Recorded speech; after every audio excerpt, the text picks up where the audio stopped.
Monday today. So, work overload na naman. Ito nag-aalboroto si Elsie kasi gusto niya daw ng pansit canton. So, binigyan namin. Pero hindi naman niya inubos. Binawasan pa namin. So, after nyan, may gagawin pa akong cake.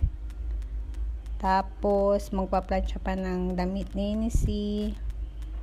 Magdi-deliver. Yan, nilagay niya yung plato niya sa lababo. Hindi ko na siya binitamins kasi nag-vitamins na siya noong Sunday. So, ito yung cake ni Bibi Kisilin. 8 months na niya. So, sinong may sabing madali lang ang nasa bahay?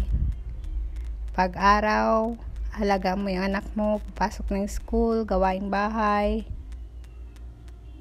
Tapos paggabi, pag-uwi ng asawa mo. So, ang cute nitong cake, oh.